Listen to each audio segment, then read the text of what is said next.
Welcome to the Free Birth Podcast, a supportive space for people who are learning, exploring, and celebrating their autonomous choices in childbirth. Together, we'll unpack truths, share personal stories, and claim our ability to birth freely and intuitively.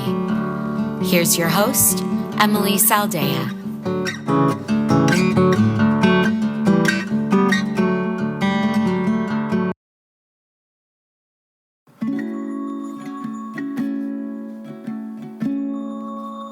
There are many ways to interact with Free Birth Society. These include our incredible offering, The Complete Guide to Free Birth, which is the most comprehensive online course available on how to give birth in your power. We also have a beautiful free birth meditation program called the Sovereign Birth Meditation Series, designed to help you release your fears and actualize your dream birth. Our latest course is called Through the Veil, a profoundly personal, radical pregnancy companion program by Yolanda Norris Clark that offers the opportunity to travel with Yolanda as she moves through the last trimester of her most recent pregnancy and invites you into her birth room to witness the birth of her 8th child. And if you're looking for a deeper connection and the opportunity for sisterhood in community with radical, like-minded women, the Free Birth Society private membership is for you, and you can apply on our website to become a member. We also offer personalized one-on-one transformational coaching with a focus on learning the tools to move out of victim consciousness and towards self-responsibility. Skills that translate to freedom, not only in the context of birth and mothering, but in every area of life. And finally, we are offering all of you, our amazing listeners, the free gift of Yolanda's 20-minute birth affirmations audio recording, a gorgeous, soothing meditation that every pregnant mother should have. So just head on over to our website at freebirthsociety.com, sign up, and Yolanda's affirmations will be sent directly to your inbox.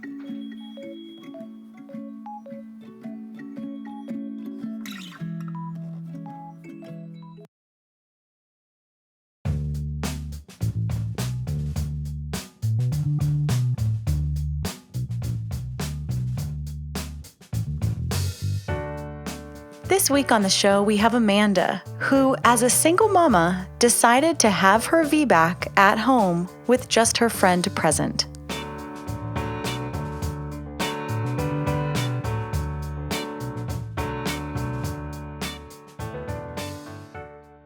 I met my ex-partner and we dated for like 2 months, and then we decided that we were gonna have a baby, which was like really fast, but we did it on purpose. But it was like, I think that the universe brought us together to make babies, and then we're like, okay, we're good. But yeah, so when I got pregnant with him, we moved like hours and hours away from where we came from, which was like where my family is, and we moved to a place where I didn't know like anybody at all. So, and then where we moved to was there's no midwives in the area, so I was like, I want to have a home birth, but I can't. So I went to the hospital, right? And then, so I had like a really nice doctor guy. He was a family doctor, and he was like, it was a doctor. So obviously the visits were always quick and stuff, but it was like a totally normal pregnancy. And I even like said to my mom, I was like, cause she's a nurse and she's very mainstream, but I said like, can't I just not go to the hospital and give birth? Can't I just stay home and just do it? And then she was like, no, you can't do that. So I like, in my mind, I was like, oh, like you can't do that. Okay. I guess I won't, So I like went to my regular doctor's appointment at like 2 days before 38 weeks. And this was like hours, like we had to drive hours, like about an hour and 45 minutes to the town that I gave birth in from our house, because it was a very rural, like up north Canada kind of thing. And so we drove to like the regular doctor's appointment, and I guess my like blood pressure was super high. And I don't actually have the numbers. I wish I could share them with you. I don't remember what they were. But yeah, so the doctor was like, okay, go up to get like a, like a stress test or whatever, non-stress test. And then I went, and everything was fine. My blood pressure was like leveling out and everything was chill. And they asked me like, oh, about any other symptoms I could have had. And I was like, I had a headache the other day because it was really sunny out. So then they were like, oh, and then they went out of the room. And then this doctor came in who wasn't my doctor, and I'd never met him before. He was this like young guy, walked in and said to me, he's like, we've decided to induce you. So then, of course, I was like, well, okay. Like obviously I should have been like, why and what are my options? But I didn't do that. So I was like, okay. So they induced me, yada, yada. We like stayed in the hospital, and the induction like took pretty well. So yeah, like they after the first like I guess they gave me like the Cervidil or whatever it was, and then after that the next morning they said that they usually would give another dose of it, but my contractions were like too much for like the baby. So then they were like, so the next step would be breaking your waters, but you're not close enough to that yet. So why don't you guys go for a walk and whatever and come back later. So we went to the park, and like as soon as I got to the park, my contractions got super intense, and then my waters broke right there. And so like we went back to the hospital, and it was about a 36-hour labor of like crap, and it could have been like, I don't know. I think that the specific, because there's lots of things that happened, and I want to be like distinct, but I think the thing that really like fucked it all up was this like doctor guy that I didn't know, when they decided that I was ready to start pushing, even though I didn't have an urge to push at all. And then so I started pushing, and then my contractions like they cut back to like very far apart. I think obviously my body was saying like, oh, don't be pushing right now. Like, what are you doing, you crazy girl? Take a break or whatever. And the funny thing is that the doctor was like, oh, you're fully dilated, except there's a lip. So I'm just going to push it back as you push. But if I had a lip of my cervix, then I wasn't fully dilated. Exactly. So that was like a good, anyways, that in like the whole entire labor, 36 hours of like crap, like a horrible back labor.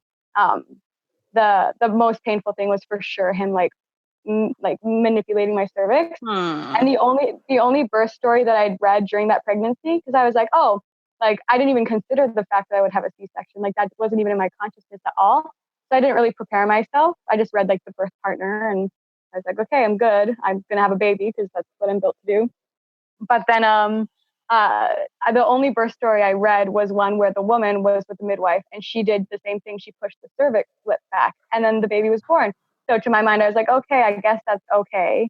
Like, whatever. But then after a while, and like 3 hours of pushing, my cervix had swelled up, and they said like, okay, let's do C-section. So we went down, and when I got the epidural for the C-section, I could hear like the baby's heart rate on the monitor. And it like stopped right as they administered the epidural. So then it became like scary and emergency and stuff. And then, they cut him from me right away. They cut the umbilical cord right away, and they never took him from the room, but they like had to, resuscitate him or whatever. So they, put him on his back and stuff like that. And also I said like, I don't want, the eye ointment obviously or anything. I don't want the vitamin K shot. And then afterwards, like when we were in the recovery room, the guy comes in and he's like, so we gave him the vitamin K shot just to help him out. And I was pretty pissed off, obviously. Wow. But yeah, so that was that experience. So we got out of the hospital as quick as we could. And I think, so Thursday, the baby was born Thursday morning, which would have been exactly 38 weeks. That's the cascade. That's the rigmarole of birth in the system. It's so painful, and I'm so sorry that happened. I'm so sorry that was your first birth experience and that it just got like freaking sabotaged.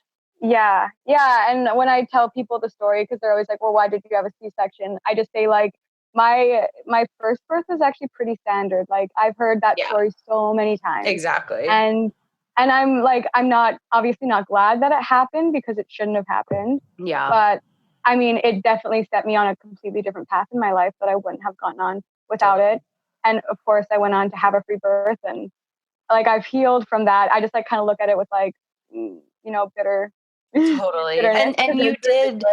Yeah, and you did what so many women are doing, and it's so beautiful that you took a traumatic experience and transmuted it into power. And that's the most like epic, beautiful, powerful, motherly, womanly, divine thing we can do is take our trauma and transmute it into power. And you did exactly that. So yes, of course, it shouldn't quote unquote have happened because it's inherently wrong and abusive.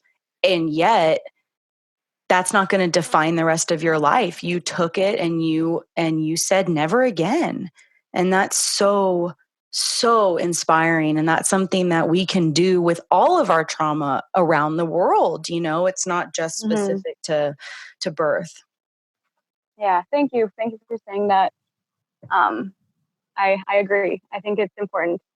But yeah, so after that, like I got home probably like Friday or Saturday, and then like my partner at the time, he went back to work on Monday.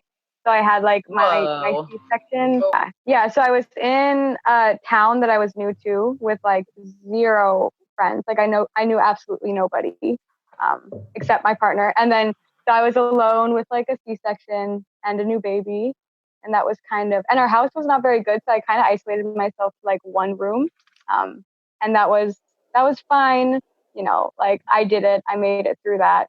Shouldn't have been like that for sure, but I didn't have any like serious postpartum stuff. Like I did get like I realized about a year afterwards that I did get kind of weird, but it wasn't anything that I like felt concerned about. Like I just got really scared, like I would, check on him all the time and stuff like that, which I think is normal. And yeah, so like I think I'm lucky because I know that that's kind of like a recipe for not a good postpartum. But I think I just like forced myself to like love this baby so much, even though like some like hormonal gaps were there and stuff. Yeah. But like we had a really hard time nursing and stuff like that. But I was really stubborn because I was like, okay, well, I didn't have a vaginal birth. Like I didn't give birth to my child that I was like supposed to do that. So I like definitely have to nurse him.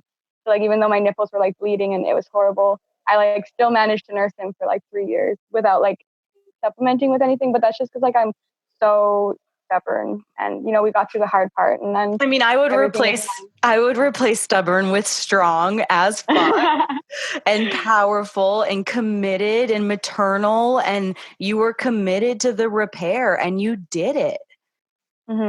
Stubborn has like give yourself the credit. Like it's stubborn. Sure, I'm stubborn too, but like you were committed, and that is such a gift to give that you gave your child.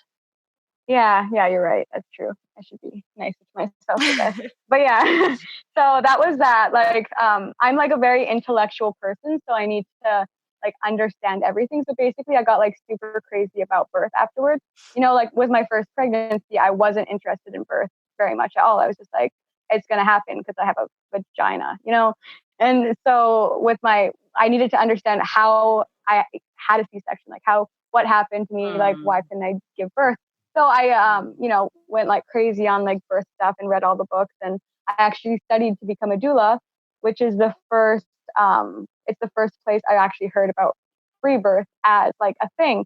Like I wanted to have a free birth kind of with my first, but with my doula training, they actually made us watch videos of different types of births. And one of them was a free birth. And it was amazing. And I was like, wow, that's so wonderful, for her, like good for her. But like, I've had a C-section, so I can't do that now or whatever. How far apart are your two kids? Like 2.5 years. Okay. So you're getting obsessed with birth. You're trying to like heal and kind of put the pieces together. And then do you consciously get pregnant again, or is it kind of accidental, or what happens there? Yeah, it was definitely conscious. I scheduled it from like the very beginning. And like I went back and forth. I was like, oh, maybe not at that time or maybe not at this time. But then when it came to the time that I said, like the years later, I found like my old notebook that had the calendar that I wrote down like every single period I would have until I wanted to get pregnant again. Because I was like, I don't want to get pregnant too soon. They say like after a C-section, you have to wait. So I was like very, very like specific about when I was going to get pregnant. And yeah, we got pregnant on like the first try. Well, both times we got pregnant on the first try. And had you already aligned with your choice to free birth when you were conceiving this kiddo, or? So I said to my partner at the time, I said, if I can't get a midwife, I'm going to do it by myself. So I still like thought that the midwives were like, you know, like the ideal option would be having a midwife. And then afterwards, like I wouldn't go to a doctor no matter what. If I had to, I'd have a free birth. So then so he knew that and he was like, yeah, okay, cool. Like whatever.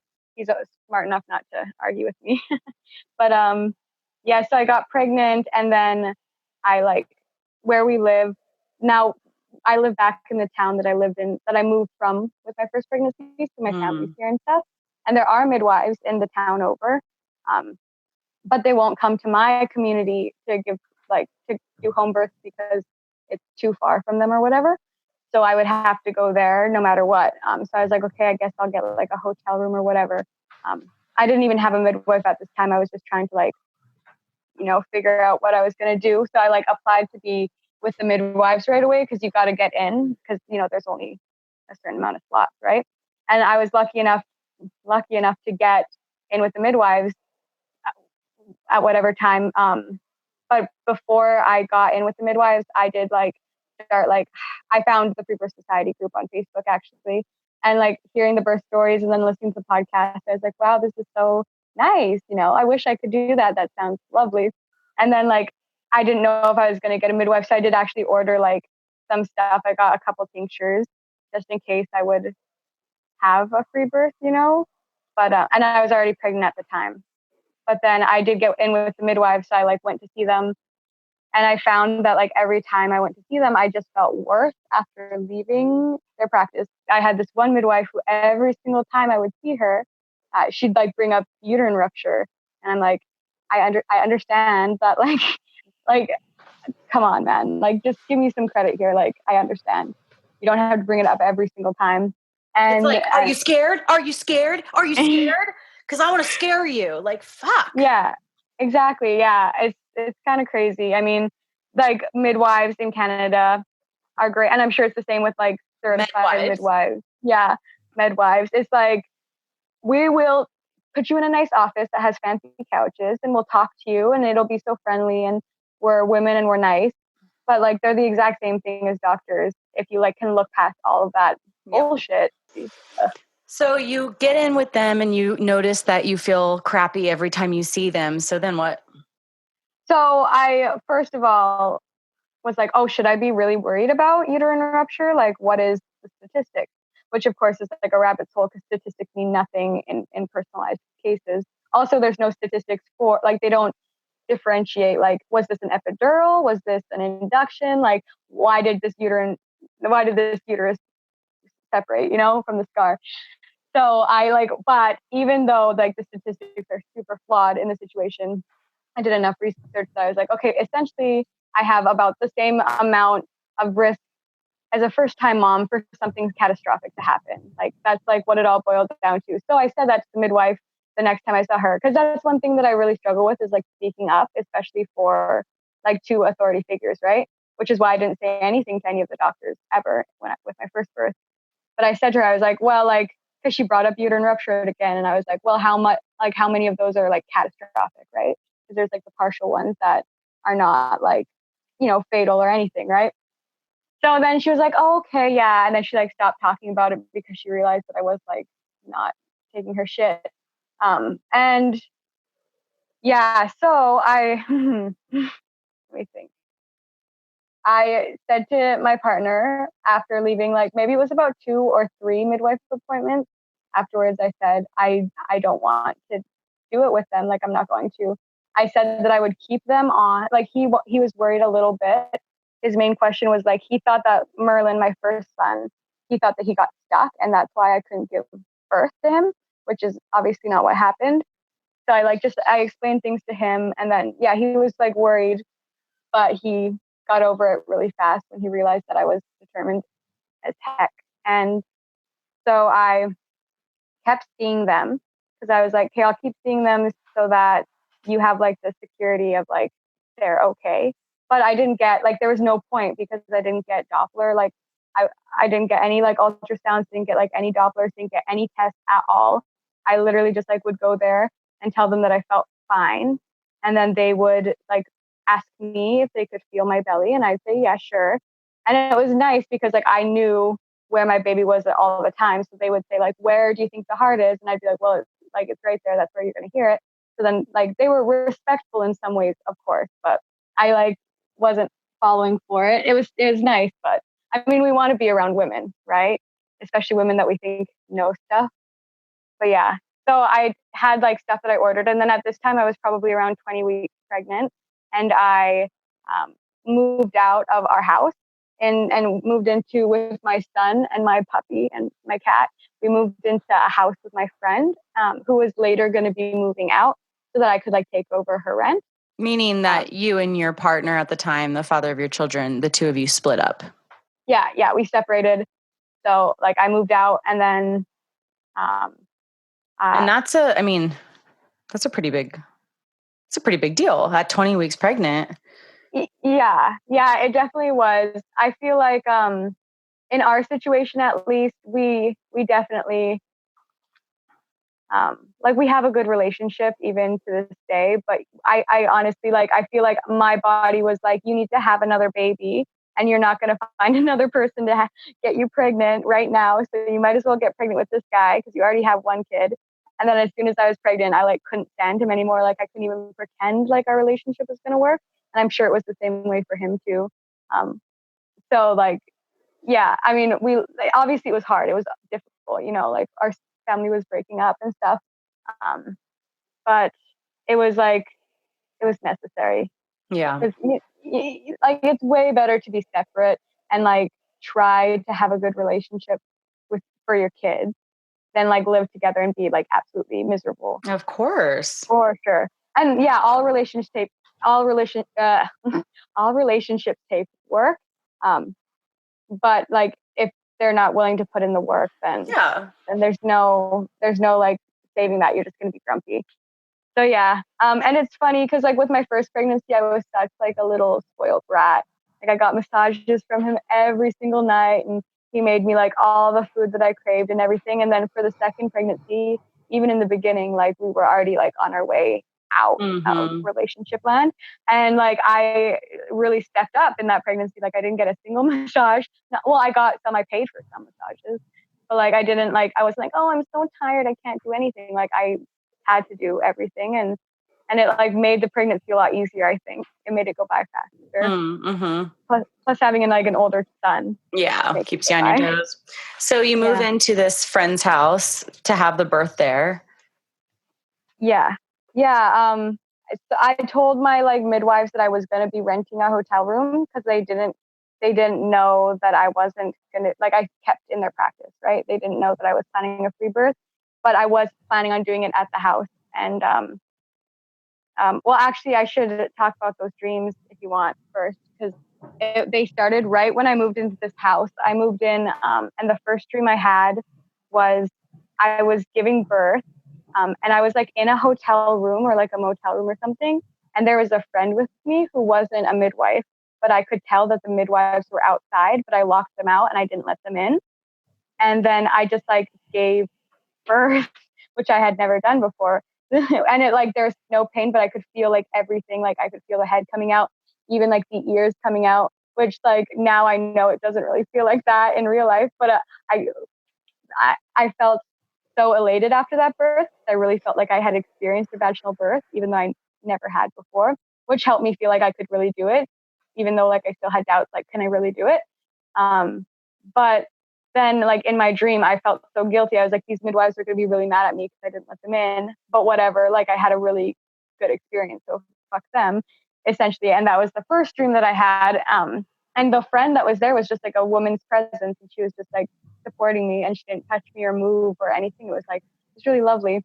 And then the second dream I had was I ended up in a hospital for some reason. And I went into labor in the hospital, and I was terrified. I didn't want to let anyone know that I was in labor because I thought that they would like trap me. And I kept calling my ex to like get him to come pick me up, but he wouldn't answer the phone. And I was like, I can't call anyone else because my mom won't pick me up from a hospital. If I'm in labor, she'll make me give birth there. And they like locked me in a room because they noticed I was in labor. And so I was like super stressed out and angry. And I didn't actually give birth in that dream. I was just like desperate to escape like the hospital. And then the other dream came later, but I can tell it now. So it's with the other two if you want. It was like I was with my sister, who's also like very mainstream, and I was in labor, but I was also someone else like watching the birth as well. And anyways, like I like started like giving birth, and then my sister started freaking out, and she's like, "We got to get this baby out. We got to get this baby out," because the head came out, so she thought that it was like an emergency to get the baby out like as fast as it could. And so I was like watching this happen while also being the person giving birth. And she started pulling on the baby's head to get the baby out. And then the baby's head popped off like a doll's head, which is like comical to think about. But it like when I was pregnant was like absolutely the most disturbing thing to like see and experience. And it was like so like disgusting and earth shattering. And I woke up the next morning being like, okay, that wouldn't really happen. Like that's impossible. But on the Free Birth Society group, someone posted a link that was like, can you guys please explain to me how this even happened? And it was like I think it happened in 2014 or something. A woman in the UK's baby got decapitated by her midwife, right? So I was like, what are the chances that that would be my dream? And like then the fact that it was a midwife who did it, I was like, no, I absolutely will not let the midwives at my birth. Like, even though they're probably not going to pull my baby's head off, like, no, it's not happening. So then from that moment on, and that was probably around like 30 weeks, I was like, definitely, I'm 100% sure. And even though I was sure, I was still like, am I really going to do this? Like, am I actually going to have a free birth? Even though I was fully preparing myself to have one. And I guess I can take you into the birth now. Is that, yeah, okay. My pregnancy was really normal, and I was like, had prodromal labor a little bit, which I never experienced the first time because I was induced, right? Right. So I was like, is this gonna be like something happening or blah, blah, blah, blah. And that happened for like about a week. It was just like every time I would go to sleep, I would wake up and they would be gone, which was like really annoying. But also I was really excited for that, because I hadn't had it the first time. And totally, yeah, you hadn't had it. And to be clear, so what was your vision for your impending birth? Like, who was going to be there? What was that going to look like for you? Right. Yeah. So even when I was with my partner, I told him like from the very beginning, I was like, I don't think I want you there. I didn't feel like he was a very good partner to have a birth, which I know like probably sounds not very nice. And people are like, well, no wonder they broke up. What a bitch. But like, the truth is that he just like isn't the best at that. Like, he gets really scared and quiet, and it's not what I need.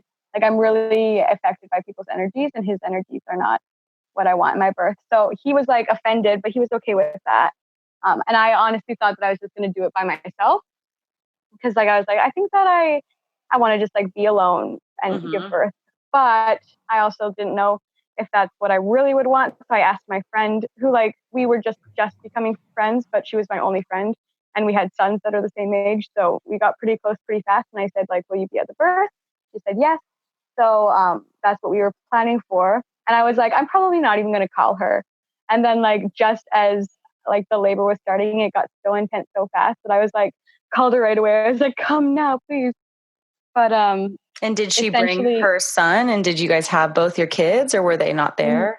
No, they were not there. I didn't. When I was in labor, my son came to say goodbye. Like my ex came to bring him, and I was so vocal, and he had this one specific song that he liked to sing, which was the Dinosaur Train theme song. So he asked me to sing it, so I was singing it, and then a contraction came, so I like screamed in his face like a whale. And so he like ran out of the room, and he was terrified. So I'm like, okay, it's probably best if I don't have him for the birth, because it's not going to be quiet. Like, I'm going to go crazy. So it was truly just you and your girlfriend. Yes, it was. We were all alone, and it was wonderful. I went into labor that night. Like, one night at like around 4 a.m, I woke up and the contractions were so much that I couldn't sleep through them, essentially. So I like got up and started cleaning the kitchen. And actually, my ex was staying with me at the time. He moved out of the place that we lived in before, and he was going to stay with me for a little bit after the baby came until he found his own place.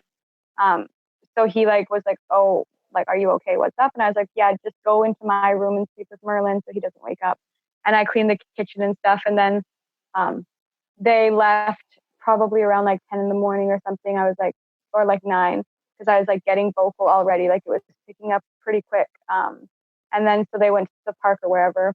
And then at around, I would say 12 o'clock in like the afternoon or like noon, I called my friend and I was like, "Hey, it's time." So she came over probably around like 1 or 2.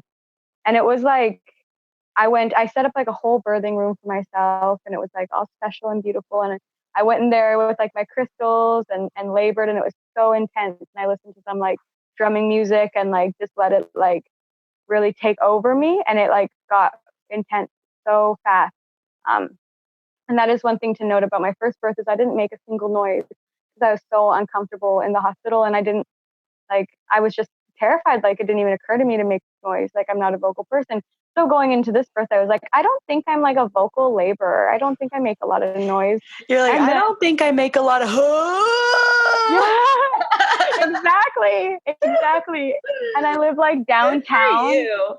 Yeah, it was good. I live downtown, and I could like hear people outside the room, like walking down the street, and I could hear them chatting, and I was like screaming.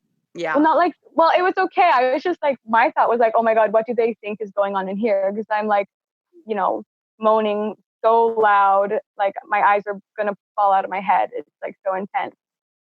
So yeah, my friend came, and I like got in the bath, and that was nice. And she like was super sweet and lovely. She just cleaned my whole house, which was perfect because like I was like tidying the kitchen, but I didn't like do a very good job. And then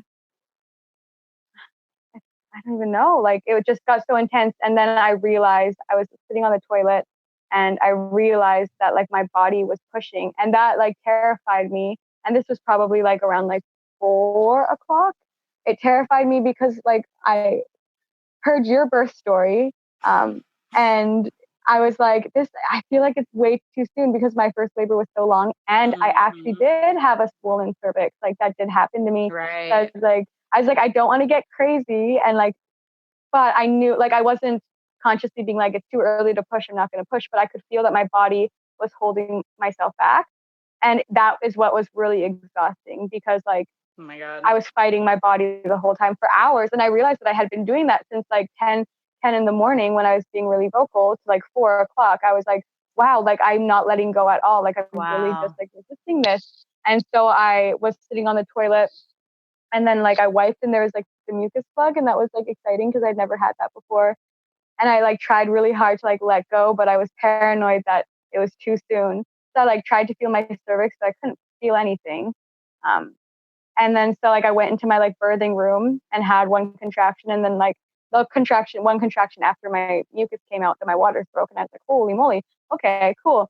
So then I like went around to the living room, and like I thought I wanted to be in my birthing room on the floor with all these fancy blankets and stuff, but what I really needed to do was like just pace around my living room.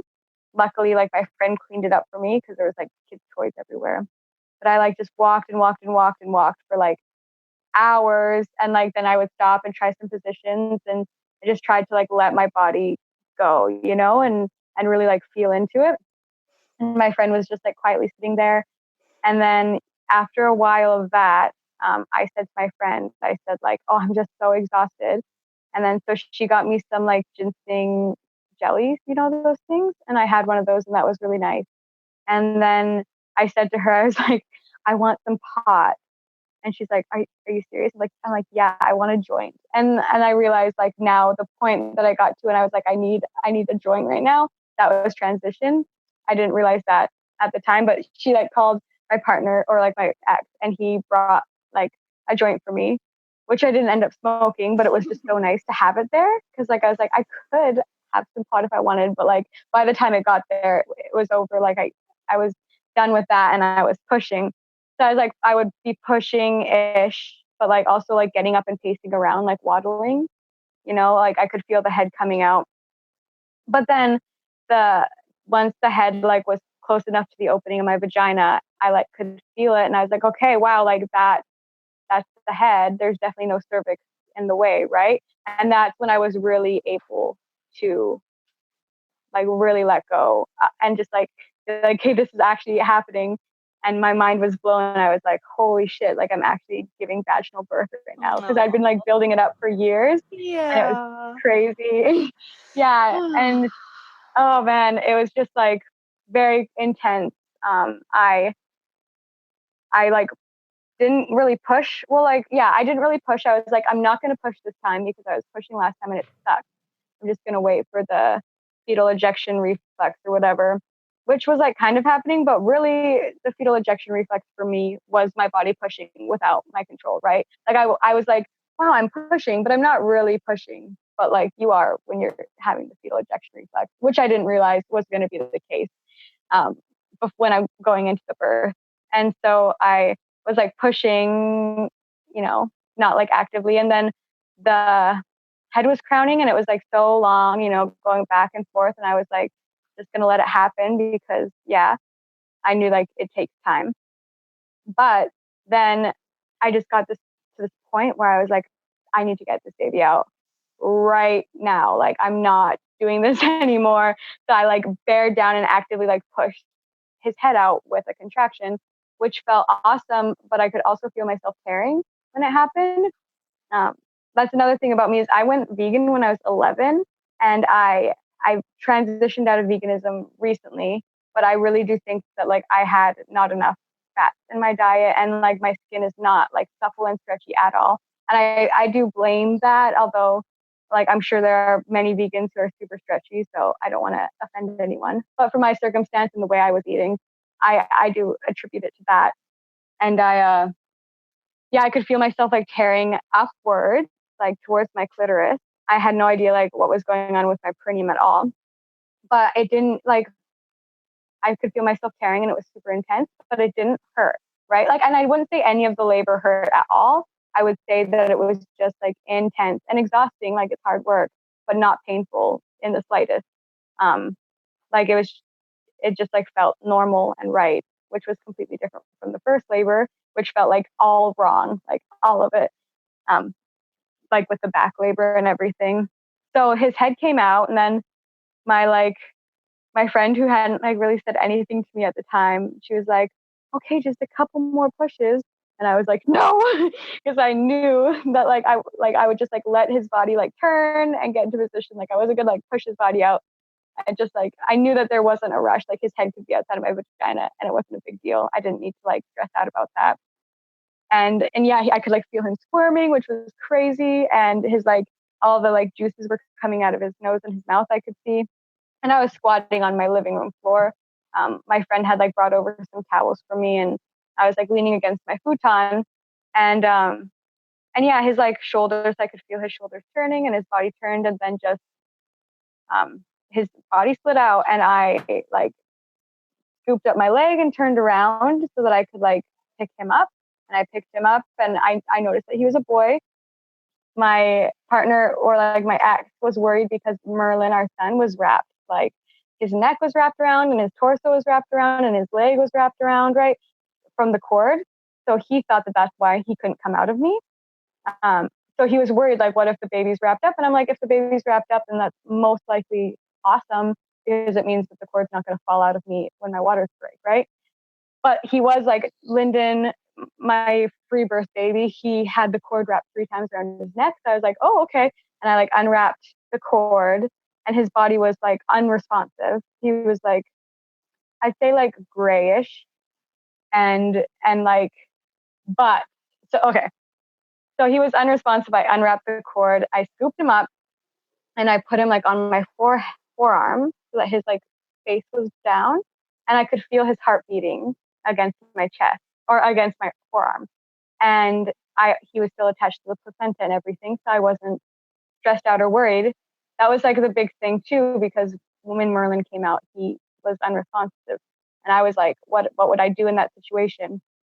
but it was just so intuitive, like just exactly what to do. I like, rubbed his back, talked to him, and like moved my arm up and down. And like he, after a couple minutes, and my friend was getting a little bit nervous, but I was like, it's fine, it's good. And after a couple minutes, he like started crying and like was like crying bloody murder. He was pretty angry after that, but it was so cute, like hearing him cry for the first time, because Merlin never cried either. He was so quiet and traumatized.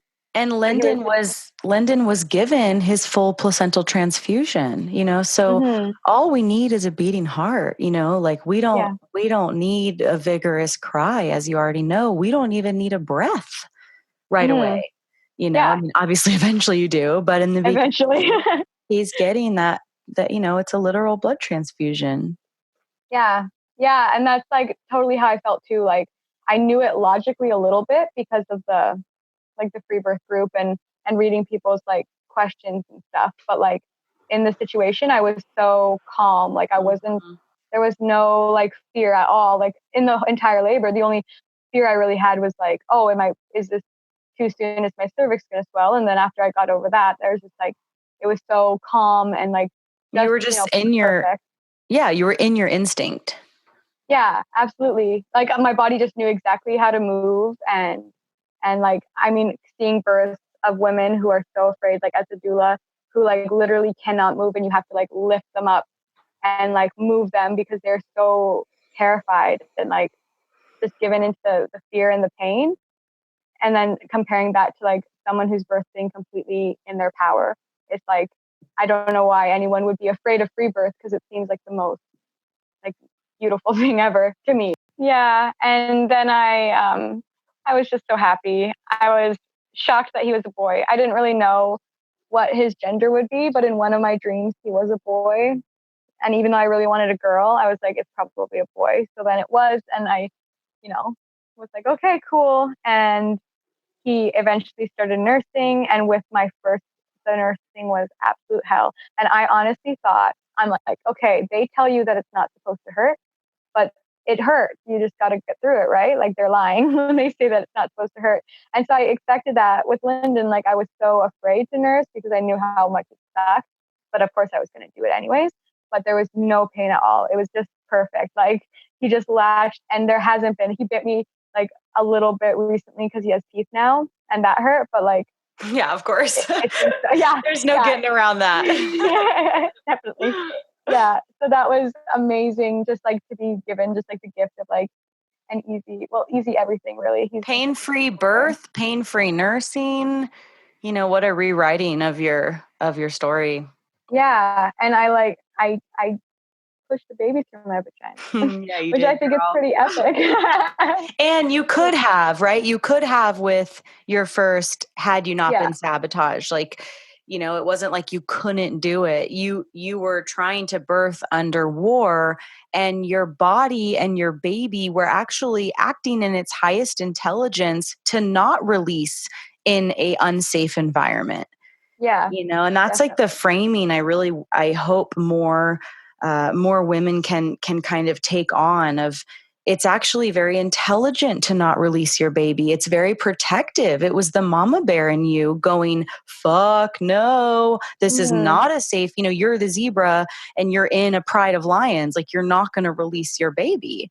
And it's different with second time moms. It's harder to stop the freight train. It's harder to stop the cascade. Like it's kind of weird to say, but you can do more to a second time mom intervention wise, and they're still likely to have that vaginal birth. Yeah. But with the first, it's really easy to scare it off, basically. And it's your body's wisdom that scared it off. That's not your body's wisdom that scared it off. It's your body's wisdom that responded to the environment you were in to go, nope, not safe. And obviously your primal brain doesn't totally understand that the alternative is a C-section, unfortunately, because you get backed into a corner. But so, yeah, it's such a beautiful reclamation of your body to like know that you could do it. Absolutely. And like, that's one thing too, that I hope, I find with this whole like C-section culture, we don't want to shame mamas who've had C-sections, of course. Like it sucks and it's not your fault. But if you're going from a C-section being like, they saved my baby because my body didn't do what it was supposed to do, you're just setting yourself up for failure. It's just, I never believed that. Like, I never believed that I couldn't do it. I was like, well, this fucked it up, but like my body was made to do it. And then of course going from that, and then without the fear of like the C-section scar and stuff like that, I was like, well, I could have done it, but now did they fuck me up? You know, like, can I do it now, or is it right? Like my am I ruined? Yeah, exactly. And that, like, yeah, it's terrifying to think that way. But luckily, I didn't let myself fall down that rabbit hole. Well, you did it anyway. Like, you had the thoughts, which are so understandable, but you did it anyway. And you wrote your own story, you know, and you trusted yourself, which is weirdly like considered radical and dangerous by culture. Like, you stupid woman, how dare you be in your instinct and trust yourself? And then boom, look what happened. You had a normal birth. And you know what? I had a normal birth, but I'm lucky I had a normal birth. You know, there's still going to be those people that are like, wow, it could have gone so bad. You're just lucky. No, I'm not lucky. It makes perfect sense. You're a mammal. Yeah, exactly. And so that's that. It's fun. I don't know. It's a hard thing, you know, being in the free birth world. Like, especially as a doula, I'm not even practicing as a doula anymore. And I don't think that I can, because I think that it just helps the system, like, hurt women. Like, I'm helping women get through an abusive system. Exactly. It doesn't make sense to me.